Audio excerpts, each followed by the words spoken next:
Bonsoir encore, chers abonnés. Voilà, c'est votre conseiller encore, Talo. Voilà, je vais aborder un sujet, un tout petit sujet encore, qui peut-être que, écoutez jusqu'à la fin, peut-être que les gens me traiteront d'illettré, quelqu'un qui n'est pas allé à l'école, quelqu'un qui ne vaut rien, quelqu'un qui ne connaît rien. Mais je préfère ça. Parce que souvent, comme on le dit, on ne soigne pas la plaie, comment on appelle, sur les cailloux. Voilà. Il faut bien la nettoyer et puis la soigner. Voilà. Je vais rebondir un peu sur l'affaire des grossesses en milieu scolaire. Je pense que une grossesse, c'est un bonheur pour une famille. Un bonheur pour une famille, ce qui sous-entend que c'est un bonheur pour un village, ce qui sous-entend encore que c'est un bonheur pour toute une ville, et ainsi de suite. Ça touche le pays, ça touche l'Afrique et ça touche le monde entier. Parce que c'est un développement, c'est un rajout, c'est une addition de personnes. Voilà. C'est vrai qu'il ne faut pas l'avoir de manière hasardeuse, de manière truc, mais je pense qu'un être humain, il n'y a pas trop. Voilà. Actuellement, le vrai problème qui est là, c'est le chômage, c'est le manque d'emploi. C'est ce que nous devons savoir. Et c'est ce que les ONG de la Côte d'Ivoire doivent savoir. Manque d'emploi, c'est-à-dire la jeunesse est au chômage.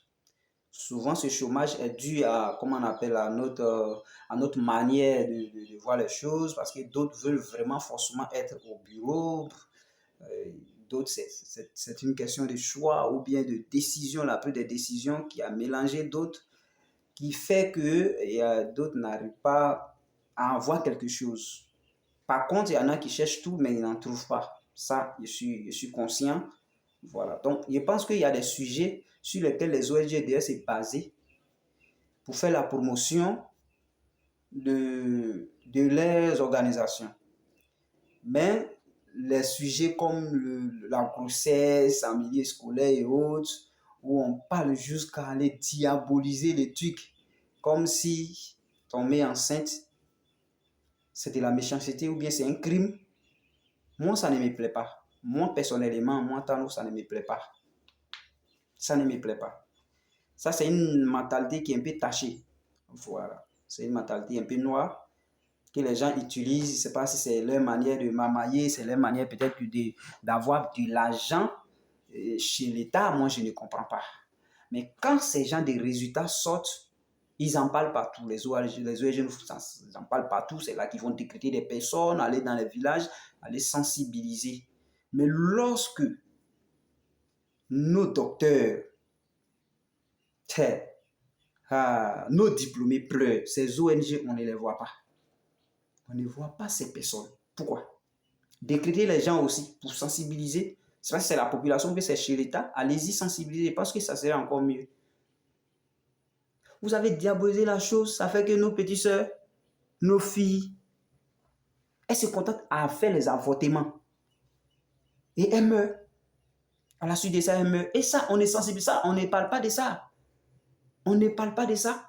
Parce qu'il n'y a pas eu un recensement dans ces écoles pour dire que oui, c'est grossesse qui l'a tué, c'est avortement qui l'a tué. Perte en vie humaine. Souvent, on ne mentionne pas dans les écoles. Mais elle n'a qu'à prendre grossesse. Aïe, Seigneur. Chose par laquelle nous tous on est venus au monde. Ça devient autre chose. Ils vont coller sur tous les murs. Ils vont faire les affiches partout. Pardonner des grâces. Quand il y a manque d'emploi, quand ces filles-là, celles aussi qui se sont battues, qui n'ont pas pris vente, quand elles ont, c'est-à-dire elles ont eu tous les diplômes et puis elles n'arrivent pas à travailler là. Moi, je vous demande pardon. Faites des affiches aussi. On va les aider. On va aider ces personnes. Arrêtez de mélanger la vie de nos soeurs, la vie de nos petites filles. Nous autres, moi, j'ai été sur les bancs avec des filles enceintes qui aujourd'hui elles travaillent. Et puis pire, l'enfant même qui est venu, ou peut-être que vous avez pensé qu'il est venu pour mélanger les études de cette dernière. Aujourd'hui même, l'enfant travaille. Il y en a plein comme ça. Il y a des histoires comme ça qui sont très douces. On peut en parler, mais chargez, mettez sur toutes les affiches. Hein? comme si les gens embrassaient la mort en même temps. Moi, je ne trouve pas son importance. Je ne trouve pas son importance. Chargez plutôt le problème de chômage en Côte d'Ivoire. Chargez. On n'a qu'à se focaliser un peu sur les problèmes de la jeunesse. Sinon, moi, je ne pense pas. En tout cas, moi, je pense que c'est à cause de ces critiques que nos petits soeurs, quand ils prennent grossesse, ils refusent d'aller à l'école encore. Ça, c'est clair. Sinon, j'ai vu des filles qui sont allées à l'école avec la grossesse. Ceux qui ont eu l'esprit fort. Vous pensez que peut-être que là, c'est resté un peu sur les critiques écolières à l'école. C'est pas rentrer en famille. C'est parce que papa et maman ont adopté les filles comme ça. Elle a pris grossesse. Elles ont dit, il n'y a pas de souci. Mais continue les études. Aujourd'hui, elle travaille. Mais nos autorités, nos ONG et autres, pour décourager nos sœurs, ont tout dit comme ça, pardonnez. Trouvons du travail, de l'emploi à notre jeunesse, au lieu de se focaliser sur ces points. Ça, moi, je vous demande pardon. Parce que, chose bizarre, c'est que même les hommes même forts, ceux qui ont de l'argent, je veux dire ceux même qui sont connus, si les filles sont dans ces cas, tu n'entendras jamais. Tu ne vas pas entendre. Mais nos ONG là, ils vont ramasser toutes ces affiches pour aller mélanger tête de nos parents au village. Ça fait que si leur fille est enceinte pendant qu'elle est à l'école, ils vont détester cette fille-là. Ils vont s'arranger pour ne plus qu'elle parte à l'école. C'est quoi? Moi, j'en ai marre. Moi, ça me fatigue. Ça me fatigue. C'est pourquoi je suis en train de parler. Vous pouvez traiter tout ce que vous voulez. Moi, je n'ai pas de soucis. Mais moi, c'est mon avis. C'est mon avis. Les critiques, là, c'est ça même qui gâte tout. C'est ça qui fait que les filles, ces critiques-là qui font que ces filles-là arrêtent d'aller à l'école. Parce qu'on va la critiquer pour dire, voilà, elle va à l'école, elle a pris 20. Mais pourquoi? Mais ceux qui ont fait avortement et puis sont restés là, on n'a pas parlé. On n'a pas parlé de ça, on ne voit pas ça sur les affiches. On ne voit pas ça sur les affiches. Avoir enfant, est-ce que c'est la fin du monde? Ça veut dire que parce que tu as eu l'enfant, tu ne peux plus faire une formation. Je suis désolé. Oui, bats-toi pour aller à l'école. Ne baisse jamais les bras. Il ne faut pas te faire enceinter. Ça, je comprends. Mais une fois l'enfant est dans cette période où la fille, elle a déjà pris 20, ça ne sert à rien de faire les affiches, le découragement par-ci. Oui, ils ont fait ça. Il y a eu 3000 personnes, 3000 élèves enceintes. Il y a quoi? C'est la Côte d'Ivoire qui se développe. Vous savez, il y a combien de décès par jour? Combien de décès par jour? Que nos hôpitaux enregistrent cela, ces cas de décès.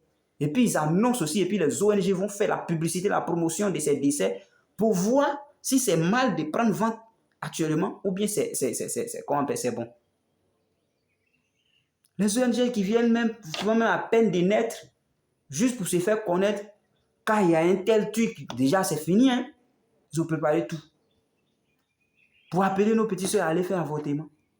Et ça arrive, il y a des écoles, c'est l'éducateur qui invite, ce sont les éducateurs qui invitent cette dernière à appeler peut-être son copain ou bien les parents pour qu'on puisse faire avortement, sous prétexte que la grossesse va empêcher sa connaissance à l'école. Pourquoi? Et si on fait que l'enfant meurt? Et ça, il y a des cas, hein, mais on ne dit pas. Parce que tu ne viens pas dire que c'est l'éducateur qui m'a dit de dire à ma fille d'avorter. Ou bien c'est arrêté entre la fille et son gars. Qu'elle meurt, il y a souci. Souvent aussi, il n'y a pas de souci. Hein. On fait avortement tranquillement. Elle travaille. Problème d'enfantement. Ton éducateur, mais souvent, il est mort. Souvent, même, tu vas voir, il est mort. Tu vas le voir où? Tu vas accuser qui? Tu pleures. Chez les marabouts, en train de chercher enfant. Chez les prophètes, en train de chercher enfant. Dans nos églises, c'est rempli. Mais voici les causes. Voici les vraies causes. C'est nos ONG qui n'ont même pas encore un jour. Parce qu'ils n'ont pas de siège en réalité. Ils n'ont que des affiches, des pages Facebook. Ceux qui n'ont pas de siège en réalité, qui cherchent de l'argent, qui collent ces gens de trucs. Laissez nos sœurs tranquilles. On se donne des conseils. Il n'y a pas un parent qui va amener sa fille à aller prendre grossesse pendant qu'elle est sur les bancs. Je suis désolé, il n'y en a pas. En Afrique, il y en a. En Côte d'Ivoire, principalement, il n'y en a pas. Tout le monde donne conseil, mais quand ça ne va pas, on ne se bat pas sur ça pour décourager l'enfant, aller faire quoi que ce soit, et puis se tuer. Ça ne se passe pas. Il y en a, quand elles prennent vente net, elles sont découragées. Parce que déjà, Des gens ont déjà dit, tout dit, donc elle-même, elle est découragée, elle dit, mais vente là. Souvent même, ça ne sort pas dans l'école. Hein. Elle arrête l'école, tu vois, vente sort. En réalité, c'est à cause de ça qu'elle fait ça. Mais si ceci n'était pas publié de telle manière, je pense bien que elles vont savoir aussi que c'est vrai. Je sais que si je fais enfant, ça peut retarder ma réussite. Je suis d'accord. Mais si c'est venu là, cela ne veut pas dire que moi, je ne vais pas réussir. Si on met ça dans la tête de nos petites soeurs et de notre fille, je pense que tout va rentrer en ordre. Occupons-nous plutôt de, comment on appelle, du chômage, du manque d'emploi dans le pays, plutôt que de parler de grossesse en milieu scolaire. Voilà, c'est ma parole et c'est ce que moi j'avais à dire ce soir. En ma qualité de conseiller, c'est ce que je peux dire. Et ceux qui ont écouté, qui entendent cela, donnez des conseils à vos enfants. Quand ça ne va pas, ça ne sert à rien de les menacer quand ils sont dans les moments difficiles. Ça ne sert à rien de les amener à aller faire avortement. Dieu là, ce qu'il a programmé là. Il faut tourner comment, ça sera ça. C'est toujours comme ça. N'amenez pas vos enfants à faire des conneries. Si c'est arrivé, dis ma fille, moi il n'y a pas de souci. Va doucement, tu vois que tu ne te sens pas bien, prends pause. Tu fais ton enfant, après tu vas à l'école. Il y a plusieurs cas. Il y en a qui ont chassé leur fille à l'école, sa camarade. C'est-à-dire le voisin, souvent même le voisin même a participé à ça. Hé, ta fille enceinte. Lui, il a enlevé sa fille à l'école. Peut-être aller la mettre peut-être en coiffure ou bien couture. Peut-être là-bas même, ça ne va pas trop. Elle ne se retrouve pas trop. Mais sa camarade, sa meilleure amie, qui faisait que ton voisin même est venu te dire, non, tu as chassé ta fille de l'école. Sa fille a fait enfant. Mais la fille continue les études. Et puis elle travaille, elle a bon salaire. Elle se retrouve mieux que ta fille que toi, tu l'as enlevée dans l'école. Vous ne voyez pas des frustrations? Et ça, c'est nos frères là, les créateurs des ONG bizarres qu'ils annoncent partout, qui disent tout quand c'est comme ça, ils poursuivent partout les statuts, les stories, tout ça là pour mélanger la vie des enfants. Moi, je ne suis pas vraiment d'accord pour ça. Donc, chers parents, chers frères et sœurs, c'était vraiment ma parole. Que cela puisse vraiment être enregistré dans la tête de ceux qui veulent vraiment entendre. Merci beaucoup.